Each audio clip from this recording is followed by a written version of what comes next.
এখন আমরা যে বিষয়টা আলোচনা করব সেটা হলো নিরীক্ষকের গুণাবলী। এই ক্ষেত্রে একজন নিরীক্ষককে তার পেশাগত যোগ্যতা ছাড়াও আরো কিছু গুণাবলী থাকতে হয়। সেই বিষয়গুলো আমি পয়েন্ট আকারে তোমাদেরকে বলছি, তোমাদেরকে প্রত্যেকটা পয়েন্ট সম্পর্কে আবার বিস্তারিত লিখতে হবে। যে বিষয়গুলো আমি এখন আলোচনা করব তোমরা একটু খাতা কলম নিয়ে নোট করতে থাকবে। আমি বিস্তারিতভাবে আলোচনা করার সুবিধার্থে আমি 8টা পয়েন্টের ভিত্তিতে আলোচনা করব। তোমাদের যার যে বই আছে সেই প্রত্যেকটা বইয়ের মধ্যেই এই সম্পর্কে লেখা আছে এবং অনেক বিশ্লেষণ করে খুব ব্যাপকভাবে লেখা আছে। তোমরা অতটা বিস্তারিতভাবে লেখার চাইতে ছোট ছোট পয়েন্টে ভাগ করার কোনো প্রয়োজন নাই। আমি যে 8টা পয়েন্ট এখানে দিয়েছি সেই 8টা পয়েন্টের ভিত্তিতেই তোমরা পরীক্ষার খাতায় এই বিষয়টা লিখবে। আশা করি সব বিষয়গুলি কভার করবে। আমরা কিছুক্ষণ আগে যে বিষয়টা আলোচনা করছি সেটা হলো একজন নিরীক্ষকের পেশাগত কি যোগ্যতা থাকতে হবে সেই বিষয়টা এখন আলোচনা করব। এটা ছাড়াও তার কিছু সাধারণ বা একাডেমিক কিছু যোগ্যতা তাকে থাকতে হবে, সেই বিষয়গুলো আমরা এখানে পর্যায়ক্রমে আলোচনা করতেছি। প্রথম যে গুণাবলীটা থাকতে হবে সেটা হলো হিসাব শাস্ত্র সম্পর্কে জ্ঞান, নলেজ অ্যাবাউট অ্যাকাউন্টেন্সি। হিসাব শাস্ত্র একটা ব্যাপক বিষয়। এই বিষয় সম্পর্কে একজন নিরীক্ষককে অবশ্যই তত্ত্বগত এবং ব্যবহারিক যে জ্ঞান সেটা থাকতে হবে। এখানে হিসাব শাস্ত্রের মূল যে বিষয়গুলি আছে, কনসেপচুয়াল ফ্রেমওয়ার্ক, এই বিষয়, concept, convention, international accounting standard, international financial reporting standard, generally accepted accounting principles, এই বিষয়গুলি সম্পর্কে নিরীক্ষকের পুঙ্খানুপুঙ্খ নলেজ থাকতে হবে। অর্থাৎ GAAP, IAS, IFRS, BAS, Bangladesh accounting standard, এই বিষয়গুলি সম্পর্কে একেবারে পুঙ্খানুপুঙ্খ জ্ঞান থাকতে হবে। কার? একজন নিরীক্ষকের, যিনি কিনা কোনো প্রতিষ্ঠানের নিরীক্ষা কার্য পরিচালনা করবেন। তার বাস্তব এবং তত্ত্বগত উভয় ধরনের জ্ঞানই থাকতে হবে। কোন বিষয়গুলোর উপরে? অ্যাকাউন্টিং এর যে কনসেপচুয়াল ফ্রেমওয়ার্ক আছে সেই বিষয় সম্পর্কে, অ্যাকাউন্টিং এর যে গ্যাপ অর্থাৎ জার্নালি অ্যাকসেপ্টেড অ্যাকাউন্টিং প্রিন্সিপালস, এই বিষয়গুলি সম্পর্কে, কনসেপ্ট কনভেনশন সম্পর্কে, IAS ইন্টারন্যাশনাল অ্যাকাউন্টিং স্ট্যান্ডার্ড সম্পর্কে, BAS বাংলাদেশ অ্যাকাউন্টিং স্ট্যান্ডার্ড এই সম্পর্কে, IFRS ইন্টারন্যাশনাল ফিনান্সিয়াল রিপোর্টিং যে বিষয়গুলো আছে সেই বিষয়গুলো সম্পর্কে থর নলেজ থাকতে হবে একজন নিরীক্ষককে। 2 নম্বর বিষয় যেটা আসছে, বিভিন্ন ধরনের আইন সম্পর্কে জ্ঞান, নলেজ অ্যাবাউট ডিফারেন্ট লস বানানটা একটু LAWS হবে। আচ্ছা, অর্থাৎ বাংলাদেশে বলবৎ যে সমস্ত আইন আছে, যেমন সবচেয়ে বড় যেটা আছে সেটা হলো কোম্পানি আইন। সেটা প্রথমে হয়েছিল 1913 সনে, পরবর্তী সময় সেটা বাংলাদেশে বলবৎ এখন যে কোম্পানি আইন আছে 1994 সনের, সেই কোম্পানি আইন সম্পর্কে থর নলেজ থাকতে হবে। তারপরেও আয়কর আইন, আয়কর অধ্যাদেশ 1984, বাণিজ্যিক আইন, শিল্প আইন, অংশীদারি কারবার, এই যে আইনগুলো আছে এবং অধ্যাদেশগুলো আছে সেই আইন এবং অধ্যাদেশগুলি সম্পর্কেও পর্যাপ্ত জ্ঞান থাকতে হবে। কার? একজন নিরীক্ষকের। তাইলে যে সমস্ত আইন সম্পর্কে মেজর যে সমস্ত বিষয়গুলি জানতে হবে সেগুলি হলো কোম্পানি আইন, কত শোনেন? 1994 বা 1913। তারপরে আয়কর আইন, আয়কর অধ্যাদেশ 1984, অংশীদারি কারবার 1932, বাণিজ্যিক আইন, শিল্প আইন, এই সম্পর্কিত যে আইনগুলো আছে সেগুলি সম্পর্কে তাকে থর নলেজ থাকতে হবে। এই হলো বিভিন্ন আইন সম্পর্কে জ্ঞান। তারপরে কম্পিউটার ও সফটওয়্যার সম্পর্কে জ্ঞান। বর্তমানে বাংলাদেশের খুব অল্প প্রতিষ্ঠানই পাওয়া যাবে যেখানে কিনা এখনো বড় বড় লেজার বা হাতে লিখে হিসাব চালু আছে, খুব কম।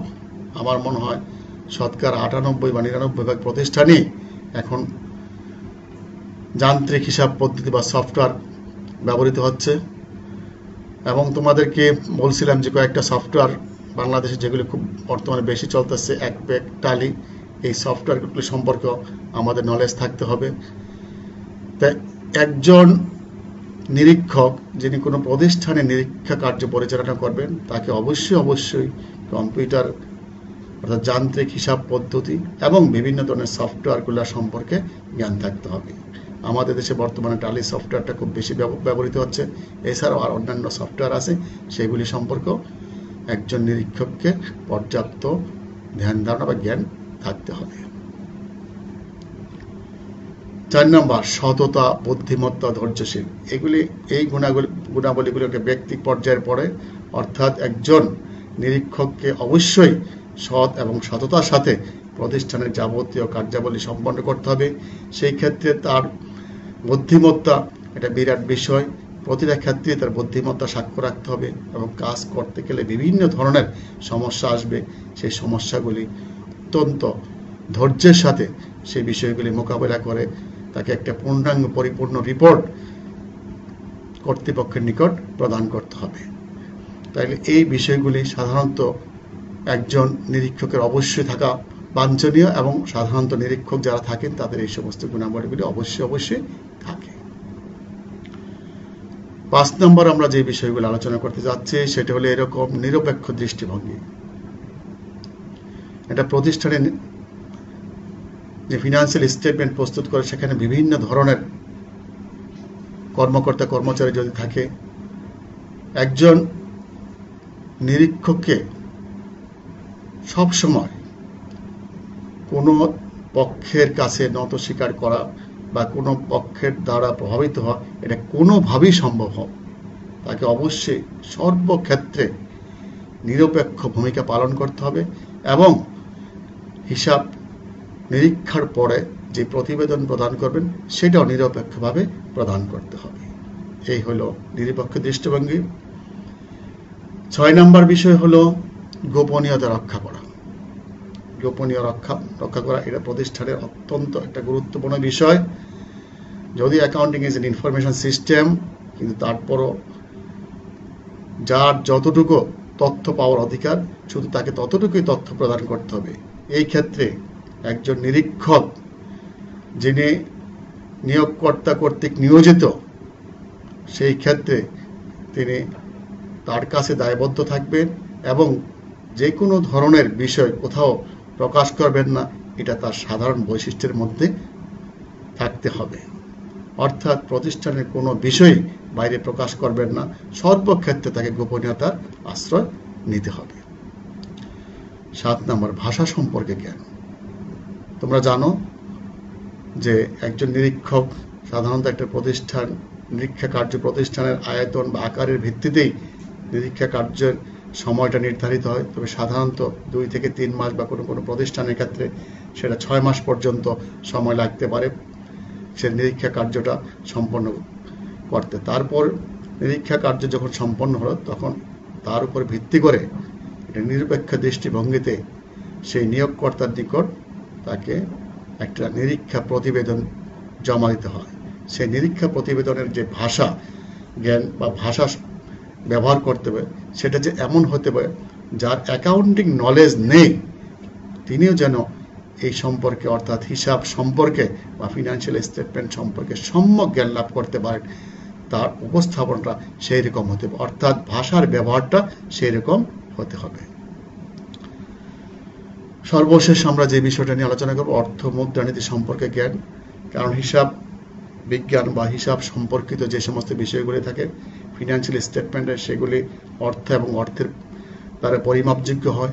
সুতরাং কোনো একটা দেশ যে অর্থনীতি আছে এবং মুদ্রানীতি আছে সেটার সাথে সামঞ্জস্য রেখেই একজন নিরীক্ষক প্রতিষ্ঠান নিরীক্ষা কার্য সম্পন্ন হওয়ার পর সেই সম্পর্কে যার নিকট প্রতিবেদন প্রস্তুত বা জমা দেওয়ার জন্য বলা হবে সেই তার নিকট সেই বিষয়টা জমা দেওয়ার পূর্বে দেশের যে অর্থ ব্যবস্থা এবং মুদ্রা ব্যবস্থা আছে সেই নীতিমালার আলোকেই নিরীক্ষা প্রতিবেদন প্রস্তুত এবং জমা প্রদান করতে হবে। এই হলো মোটামুটি নিরীক্ষকের গুণাবলী।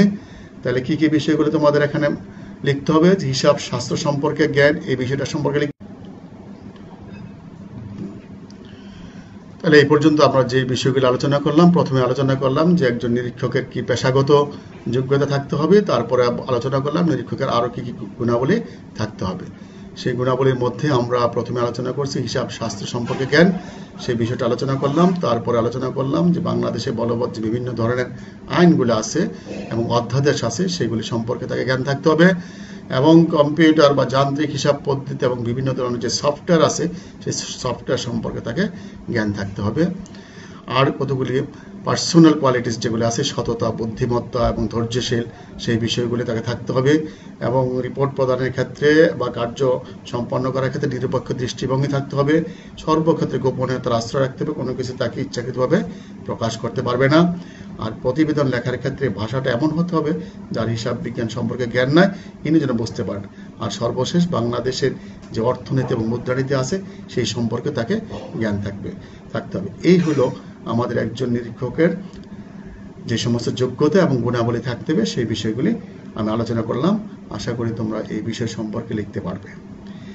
এখন এই চ্যাপ্টারে এই বিষয়গুলি ছাড়াও আরো কতগুলি বিষয় তোমাদেরকে একটু জানতে হবে। সেই বিষয়গুলো হলো কি, প্রশ্ন থাকতে পারে ছোট ছোট বিষয়, যে একজন MBA অথবা BBA ডিগ্রিধারী কি পাবলিক লিমিটেড কোম্পানির নিরীক্ষা কার্য পরিচালনা করতে পারবে কিনা। ছোট্ট প্রশ্ন, 2 নাম্বার বা 3 নাম্বার থাকতে পারে। তাহলে উত্তরটা কি হবে, যে না, পাবলিক লিমিটেড কোম্পানির একজন BBA বা MBA ডিগ্রিধারী কোনো শিক্ষার্থী নিরীক্ষা কার্য পরিচালনা করতে পারবে না। তাকে অবশ্যই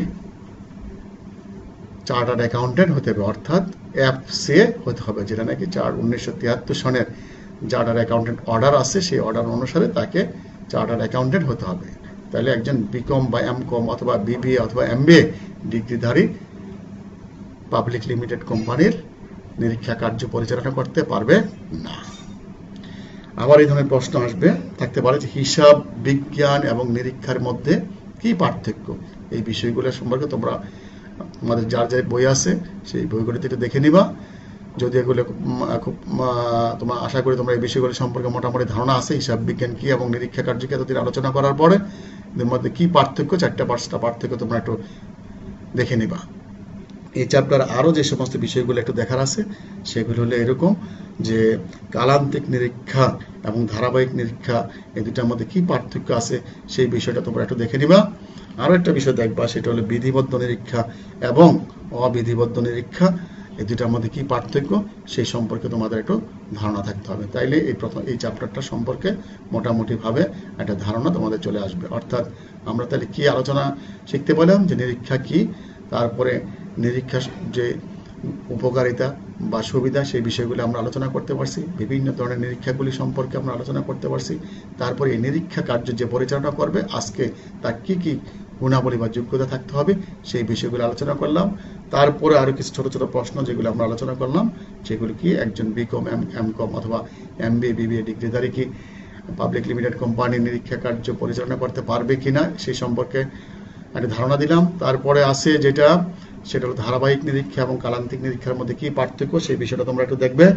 আরো একটা বিষয় দেখবে যে বিধিবদ্ধ নিরীক্ষা এবং অবিধিবদ্ধ নিরীক্ষা কি এবং এগুলোর মধ্যে কি পার্থক্য সেই বিষয়গুলো তোমরা দেখবে। আশা করি এই চ্যাপ্টার থেকে যে সমস্ত প্রশ্ন করবে তোমরা উত্তর দিতে পারবে। আজকে এই পর্যন্ত থাক, আবার আগামী ক্লাসে তোমাদের সাথে আবার দেখা হবে। সবাইকে আবারও ধন্যবাদ জানিয়ে, এবং করোনাকালীন এই পরিস্থিতিতে সে আগের মধ্যে সরকারি যে বিধি আছে সেটা নিয়ম পালন করে ছোটদের প্রতি খুব খেয়াল রাখবে এবং বৃদ্ধ বয়স্কদের প্রতি খুব খেয়াল রাখবে এবং নিজের প্রতিও খুব খেয়াল রাখবে। যে কোনো ধরনের সমস্যার ক্ষেত্রে আমাদের বিভাগের প্রত্যেক শিক্ষকের যে মোবাইল নাম্বার দেওয়া আছে তাদের সাথে তোমরা যোগাযোগ করে তোমাদের কোনো সমস্যা থাকলে সেই বিষয়গুলি তোমরা সমাধান করে নেবে। আশা করি আগামী মাসে কলেজ খুলে দিতে পারে, যদিও না খুলে তারপর আমাদের রেগুলার ক্লাস হচ্ছে, তোমরা সেই ক্লাসগুলো ফলো করবে। আশা করি তোমরা ক্লাসে যতটা উপকৃত হতে ততটা না পারলেও অনেক দূর পর্যন্ত তোমরা এগোতে পারবে সেই আশা, এবং আমাদের বর্তমান পরিস্থিতি তার কোনো বিকল্প নেই। তো তোমরা এই বিষয়গুলো একটু খেয়াল রাখবে। আজ এই পর্যন্তই, সকলকে আবারও ধন্যবাদ জানিয়ে আজকের মতো এখানেই শেষ করছি। খোদা হাফেজ।